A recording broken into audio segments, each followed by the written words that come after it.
जय श्री कृष्ण। राधे राधे। मित्रों, त्रीजा अध्यायना 11मा श्लोकमां आपणे वात करी कि भगवान ब्रह्माजीए जे वात करी थी एनी उपरथी भगवान कृष्णए समजाव्युं अर्जुनने कि भाई तमे तमारा कर्तव्य कर्मोथी देवोने पुष्ट करो अथवा देवोने तमे उन्नत करो અને તમે જેમ દેવોને ઉન્નત કરો છો એમ દેવો પણ પોતાના કર્તવ્ય કર્મથી તમને ઉન્નત કરશે. આમ પરસ્પર એકબીજાને ઉન્નત કરતા રહીને તમે શ્રેયઃ પરમમ અવાપ્સ્યથ, તમે ઉત્તમ પ્રકારનું પરમ કલ્યાણને પ્રાપ્ત કરો. એનો અર્થ એવો છે કે કર્તવ્ય પાલન કરવાથી કલ્યાણનું પ્રાપ્ત થાય છે. જે આઠે પ્રહર જે આપણે આનંદમાં હતું એવી વાત કરી હતી એ આપણને પ્રાપ્ત થાય છે. આપણે 11મા શ્લોક વખતે જોયું. અને એટલા માટે કલ્યાણ પ્રાપ્તિ માટે કર્તવ્ય પાલન કરવું જોઈએ. બીજાને માટે કર્મ, અન્યત્ર કર્મ નહીં, બીજા માટે યજ્ઞાર્થાત કર્મ.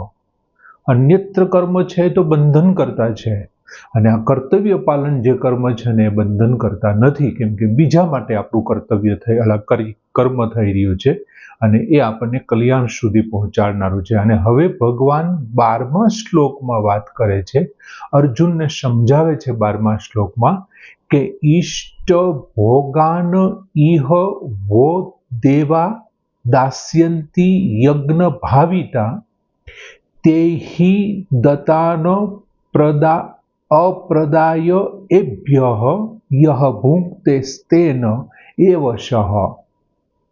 હવે ભગવાન શું કહે છે કે ઈષ્ટ ભોગાન. હવે ઈષ્ટ ભોગાન એટલે કર્તવ્ય પાલનની ઈચ્છિત સામગ્રી. મિત્રો, આ બધા શ્લોક એવા છે કે એમાંથી જો એક એક શબ્દ સમજી લઈએ ને તો આ શ્લોકોની વચ્ચે જે બધા લોકોએ ગીતાજીમાં નોખા નોખા અર્થ કર્યા છે અને જે આપણી ગેરસમજો ઊભી થઈ છે ને ગેરસમજ ઊભી થઈ જાય એમ છે. આમના પછીનો શ્લોક તો બહુ પ્રખ્યાત થયેલો શ્લોક, અને એમની બાબતમાં તો એટલી બધી એની કોઈ સીમા નહીં. યજ્ઞ શિષ્ટાશિનઃ સંતુ મુચ્યંતે સર્વ કિલ વિષયહિ ભુંજતે તે ત્વગમ પાપા પચમ્ય અન્ન કારણાત. એ જે શ્લોક હમણાં પછી આવવાનો છે એમાં તો એટલી બધી ગેરસમજો ઊભી થઈ છે, અથવા તો દરેક વ્યક્તિ પોતપોતાની રીતે સમજાવે છે. આ બૃહદારણ્યક ઉપનિષદ જેવું છે, જેમ બ્રહ્માજીએ બધાને દનો ઉપદેશ આપ્યો હતો એમ ઘટાટો વાદળો જેવી ગીતાજી છે, એમાં તમે જોવાવાળાને જેવું દેખાય એવું એ લખે છે. હવે અહીંયા શું કે છે? ઈષ્ટ ભોગાન. ઈષ્ટ ભોગાન એટલે કર્તવ્ય પાલનની ઈચ્છિત સામગ્રી. ઈહ. હવે જો વો દેવા દાસ્યંતી, વહ એટલે તમને બધાને, દેવા એટલે દેવો, દેવા ઈહ દેવો પણ. કયા દેવો? તો એ જ લીટીનો છેલ્લો શબ્દ છે યજ્ઞ ભાવિતા. યજ્ઞ વડે પુષ્ટ થયેલા. તમે જે યજ્ઞ કર્યો છે, યજ્ઞ એટલે યાદ કરો શું શબ્દ છે? કર્તવ્ય પાલન રૂપી કર્મ કર્યા છે. તમે તમારું જે કર્તવ્ય પાલન કર્યું છે એક યજ્ઞ સમાન છે, યજ્ઞાર્થ કર્મ છે. અને એ યજ્ઞથી વહ દેવા ઇહ દેવો પણ, વહ એટલે તમને, ઈષ્ટ ભોગાન દાસ્યંતી કર્તવ્ય પાલનની ઈચ્છિત સામગ્રી, દાસ્યંતે એટલે આપતા રહેશે અથવા આપશે. અને તેહિ દતાન, તેહિ એટલે તે દેવો વડે, દતાન એટલે અપાયેલી, આ જે બધી સામગ્રીઓ અપાયેલી છે તે, યહ એટલે જે પુરુષ,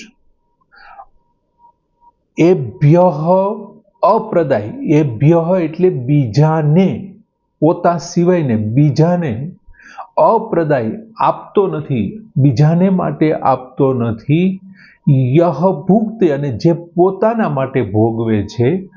ભગવાન શું કહે છે કે તેન એવ સહ. સહ એટલે તે, તેન એવ ચોર જ છે. આ વ્યક્તિ ખરેખર ચોર છે, કે જે યજ્ઞ વડે પુષ્ટ થયેલા દેવો છે એ શું કરે છે તો કે તમને કર્તવ્ય પાલનની ઈચ્છિત સામગ્રી આપતા રહેશે. અને એ ઈચ્છિત સામગ્રી, તે દેવો વડે આપેલી ઈચ્છિત સામગ્રી જે બીજાને માટે આપતો નથી અને પોતાના માટે ભોગવે છે, ભગવાન કૃષ્ણ કહે છે તે ચોર છે.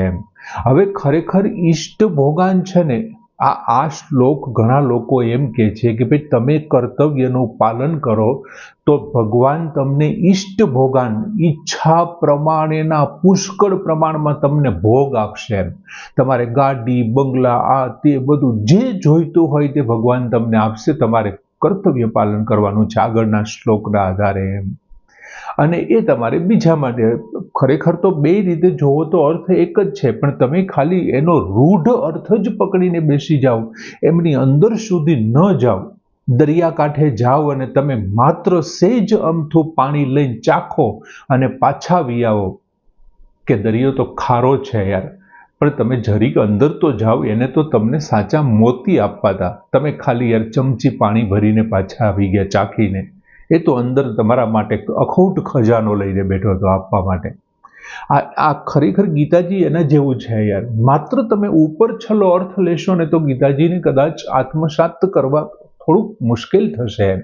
હવે અહીં શું કે છે, ઈષ્ટ ભોગાન એટલે કર્તવ્ય કર્મ કરવા માટેની આવશ્યક સામગ્રી. મારે મારું કર્તવ્ય કર્મ કરવું છે એમના માટેની જે આવશ્યક સામગ્રી છે ને એ બધાને ઈષ્ટ ભોગાન કહેવાય. હવે કર્તવ્ય કર્મ એટલે એમાં જરૂરી નથી કે એના માટે ગાડી હોવો જોઈએ, બંગલો હોવો જોઈએ, આ છે તે છે બધું હોવું જોઈએ.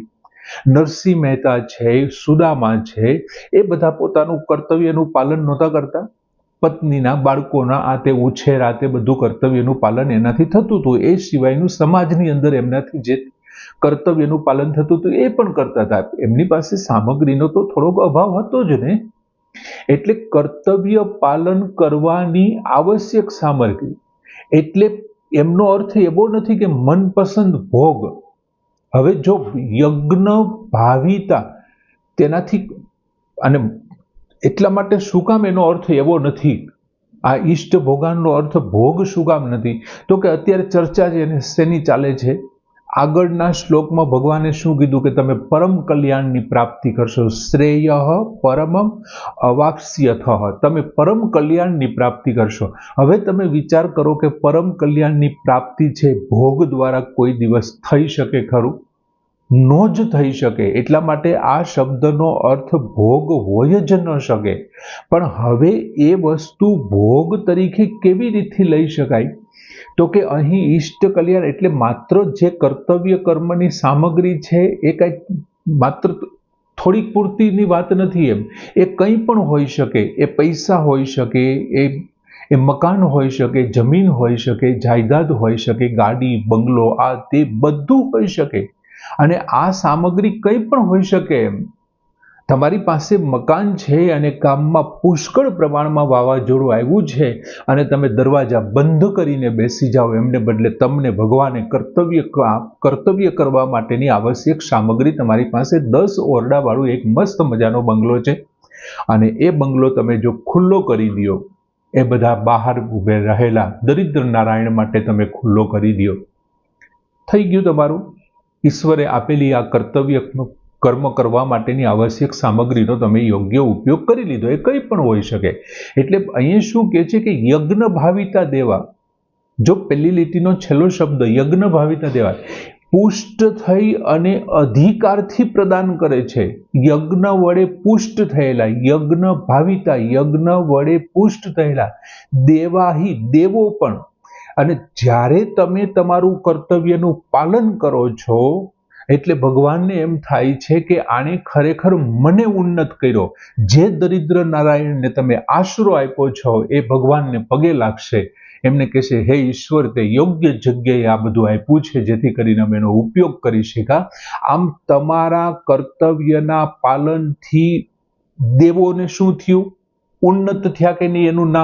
એનું નામ ઉન્નત થયું. એટલે તમે જે આ કર્તવ્ય પાલન રૂપી યજ્ઞ કર્યો એમનાથી દેવો પુષ્ટ થયા અને વહ દેવાહા, તે દેવો તમને પણ ઈષ્ટ ભોગાન દાસ્યંતે, એવું કહેવા માંગે છે. એ દેવો તમને પણ આ બધું આપશે, વધારે આપશે કે આ વ્યક્તિ યોગ્ય ઉપયોગ કરે છે એટલે પુષ્કળ પ્રમાણમાં આપશે.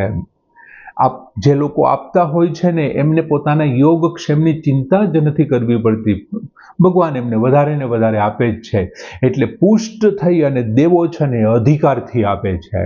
આપણે કાલ વાત કર્યું હતું કે માતાનું દૂધ છે બાળક માટે છે, અને કોઈ બાળક છે માતા પિતાની સેવા કરે છે તો એનું કર્તવ્ય પાલન છે, અને માતા પિતા સેવા લે છે તો એ શું છે?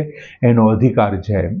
એટલે બાળક માટે માતાનું દૂધ એનો અધિકાર છે, અને માતાનું એનું કર્તવ્ય પાલન છે. બાળકને મોટું કરવું એનું કર્તવ્ય પાલન છે.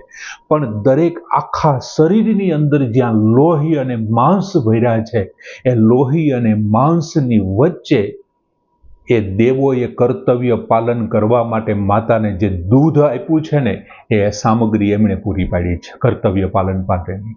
એટલે પુષ્ટ થયેલા દેવો શું કરે છે? એમને સામગ્રી આપે છે પુષ્કળ પ્રમાણમાં.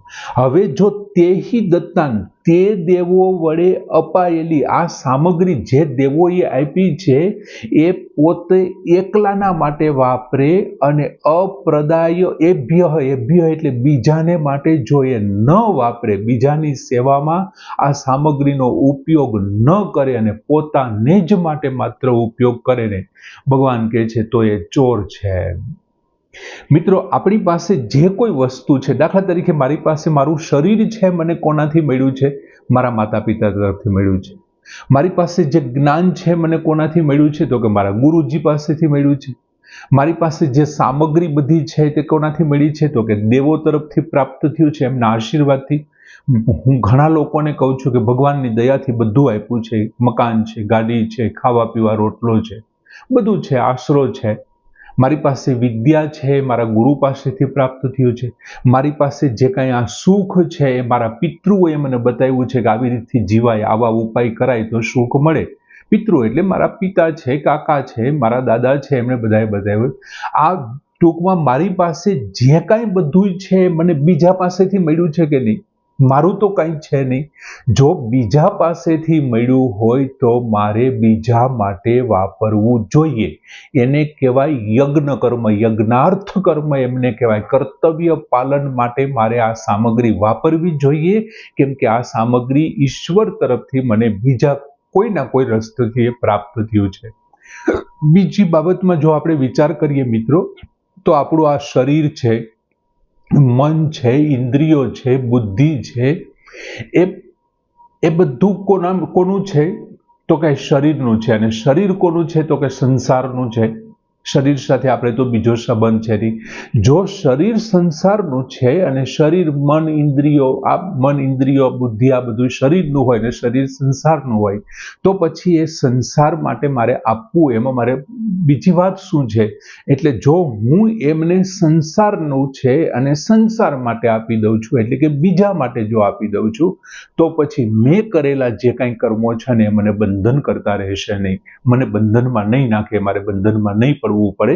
અને જો હું બંધનમાં નહીં પડું તો હું ક્યાં જઈશ? પરમ કલ્યાણને હું પ્રાપ્ત કરી લઈશ. બીજું, ઘણા લોકો એવું કહે કે તમે સતત સંસારની સેવા કર્યા કરો તો પછી સંસારમાં ફસાઈ ન જઈએ. પણ નહીં, સંસારમાં ન ફસાઈ. એટલા માટે ન ફસાઈ કે એ કર્મ છે આપણને બંધન કરતા નથી, કેમ કે આસક્તિ રહિત કર્મ છે. સેવાના કર્મમાં જો આસક્તિ હોય તો એ બંધનરૂપ થાય. એટલે સેવાનું કર્મ છે એટલે આસક્તિ રહિત છે, આસક્તિ રહી છે. બીજું, ભગવાન કહે છે સ્તેન એવ શહ, તે ખરેખર ચોર છે. હવે જો બીજાના ઉપયોગની સામગ્રી કોઈ પોતાના માટે વાપરી લે છે અને સેવાના અર્થમાં નથી વાપરતો અને પોતાને જ માટે વાપરે ને, તો ખરેખર તો એ ચોર છે એમ. હવે એક બાજુ વ્યષ્ટિ છે અને એક બીજી બાજુ સમષ્ટિ છે. વ્યષ્ટિ એટલે તો આપણે જાણીએ છીએ શરીર, સમષ્ટિ એટલે સંસાર છે. હવે વ્યષ્ટિ અને સમષ્ટિ, તમે વ્યષ્ટિને પોતાનું ગણો છો, શરીરને તમે પોતાનું ગણો, અને સમષ્ટિને તમે એનાથી અલગ ગણો, એ તો જુદી વાત છે ને. કેમ કે સમષ્ટિની એક અંગ છે ને એ વ્યષ્ટિ છે, સંસારનો એક ભાગ છે શરીરી. તો એકને તમે પોતાનું ગણો અને એકને બીજાનું ન ગણો તો આ તો રાગ દ્વેષ થયો. રાગને કારણે તમે એકનો સ્વીકાર કરો છો અને દ્વેષને કારણે તમે એકનો સ્વીકાર નથી કરતા. તો પાછું હતું એ નહીં થઈ ગયું, ફરી પાછા એને એ જ તમે દ્વંદ્વની અંદર ફસાઈ ગયા.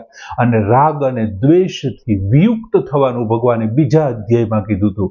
રાગ દ્વેષ વિયુક્તે હિ વિષયા ઇન્દ્રિય એશ્ચરણ. રાગ અને દ્વેષથી જો વિયુક્ત થઈ અને વિષયોની અંદર ઇન્દ્રિયોને ફરતો રહીશ ને તો તને બંધન કરતા એ નથી, તો તને મોક્ષ પરમ તત્વની પ્રાપ્તિ કરાવનારું છે.